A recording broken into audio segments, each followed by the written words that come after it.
welcome to number 4 of how to design and refine your lingerie collection. Number 4 is all about sewing and making a brief. In the last course I showed you how to make a pattern for your body shapes, so if you are using your own pattern that's great, and if not and you want to use a pattern, I do have a free one called the Iggy on my website, but feel free to use any brief pattern that you want because we're just gonna get started on how to make it. You will need for this a sewing machine. Now your sewing machine doesn't have to be new fandangled. I show you on my old sewing machine which has pen marks for elastic. It's had tape, sticky tape on it where this part had broken off and I had to tape it on, but I've bought a new one now. It has marks, scratches, and I've deliberately not tried to erase that just to show you it's not the machine. You can sew on any machine. You don't have to have the latest on anything, an industrial one. You can just have an old machine because that will still make you some beautiful pairs of underwear. As well as a sewing machine, you will need fabric, a pattern and elastics. If you want to use pins, by all means do. I personally don't get on that well with pins. I either end up dropping them, stabbing my fingers. I spend more time pinning and unpinning. I try to execute a brief where you don't need pins, and I will show you the tips and tricks how to do that with your elastic rather than pinning it on every quarter to go around your leg or waist. So I have been designing for 25 years and have had my own brand, designed for the high street stores, made lingerie for my own brand, been sponsored to go work out in Australia, and now I help teach other people how to either make lingerie or to launch their own brand. So let's have a look at that pattern. Most patterns will have the name of the pattern, the size of the pattern, maybe a style number, maybe your seam allowance on there, which is usually 6mm for lingerie. It will also have either the selvage or the direction of the stretch. For your direction of the stretch, if you are unsure, the main stretch should go around the body. So if you're unsure on selvages, edges of fabrics, the main stretch will always go around the body rather than up and down. You might also have the word fold on your pattern, and this literally means fold your fabric, place the pattern to the edge of the fabric. If you have printed out your pattern and you don't want to work on a fold, maybe you're not confident with the fabric folded, maybe you can't get the stretch quite correct or the grain lines matched up, just print 2, sellotape it down the middle, and you've got a full pattern, and that may be easier for you to work on. So then once you've got your pattern laid out on your fabric, you're going to cut it out. You can either weight it down and use a rotary cutter, or you can pin it, draw with pen and then use scissors. Use a method which you're confident in, and it doesn't matter how it's cut out as long as it's cut out. All my patterns that I use will have a front, a back, an inner gusset and an outer gusset. I'm going to show you how to sew a hidden gusset. The pattern you might have chosen might only have a front, a back and an inner gusset, which means you've got a floating gusset, which basically means the top edge of the gusset is not sewn into the front and you'll be able to get your hand in between. I tend to use hidden gussets because if I'm only sewing with a sewing machine, I don't have to worry about raw edges. When I put it in the washing machine, they're going to last longer. That bit's not going to be stretched out.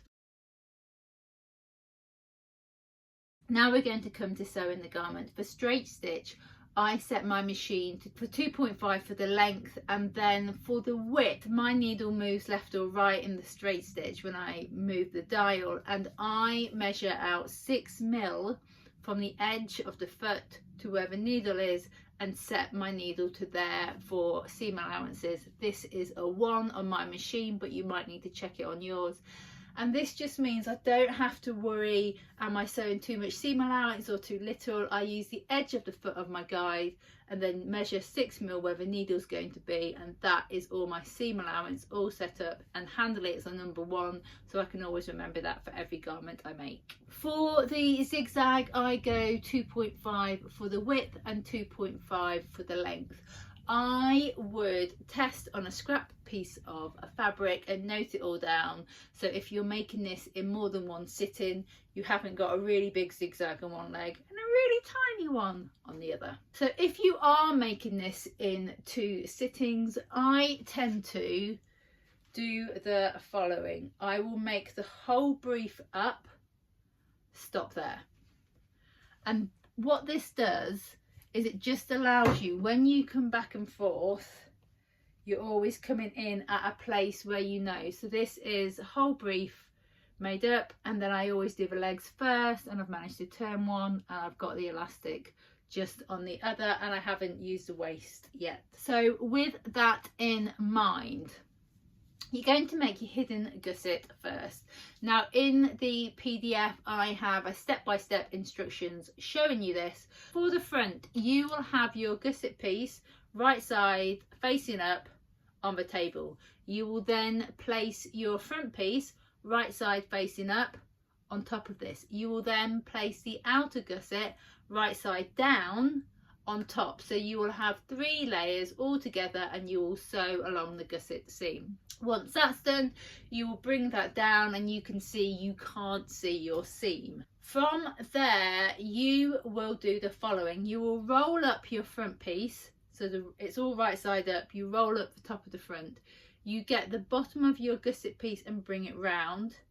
You then place your back piece on top of your front piece and roll that up as well, and bring that gusset piece all the way around, so it's like a little burrito, all the bits in, and you're going to sew the inner gusset piece to the back and then also to the back of the brief. It's all in the PDF, so super simple step-by-step instructions. Once you have done the gusset, you'll be left with the side seams to do.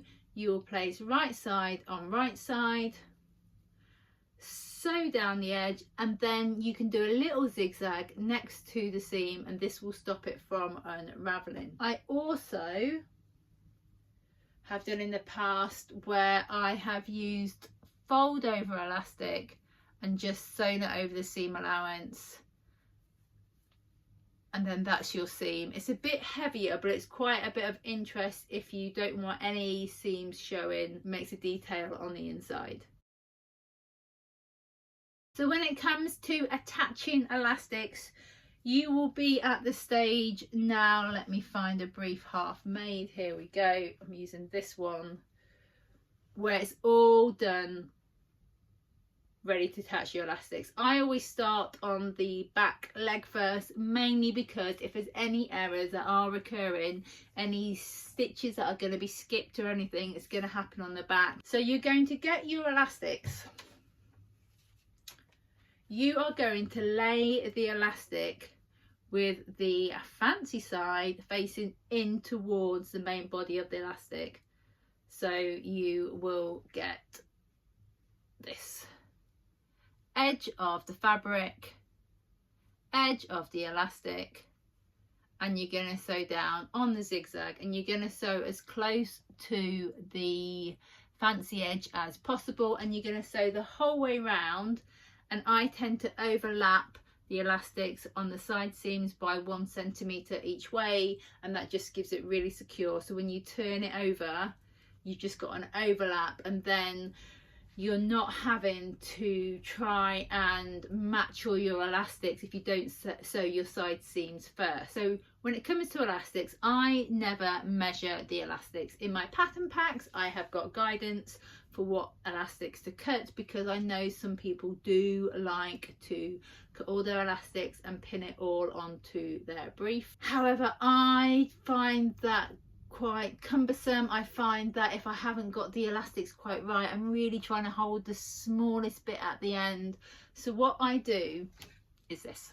I measure from the needle 2 apart on my sewing bed. For the briefs, I measure from the needle 5.5, which is this mark here, and then another 0.5 down. I hold the elastic on this mark here when I'm sewing and just pull it 5mm. 5mm does not sound a lot, but over the whole leg that reduces the brief so it all lies flat to this effect. You don't want your elastics too tight because it will dig in. You don't want them too loose, otherwise it won't hold your briefs up. You should have the pattern to your body shape, not making the elastics do all the work. And because you're using a stretch fabric, you've got negative ease, which means your pattern is smaller than your bum, so it'll get stretched on and into place. So this is the elastics being pulled by 5mm. It's just got that really nice slight gather, and it's really even the whole way round. That's another thing of why I pull and stretch to the same point, because you're going to get a consistent pull on your elastics the whole way round, rather than pulling it and, oh, I haven't got enough elastic left, so I'm going to pull it a bit more, and you've got one bit gathered, one bit looser.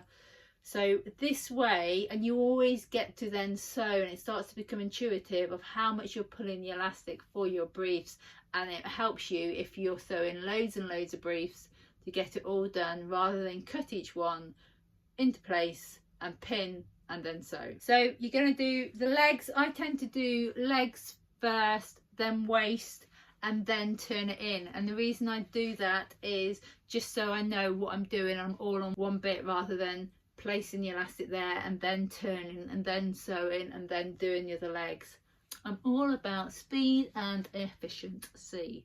So you will have your elastic all sewn on, and then light blue Peter, here's one I made earlier. You've got your elastics all sewn on with the fancy side pointing inwards, and you're simply going to then just turn it under, place your foot to the edge of the elastic, and then you're just going to sew zigzag, same stitch size until it's all done, and then you repeat that on the other leg and then the waist, and ta-da! You have a brief. Super simple. Go sew.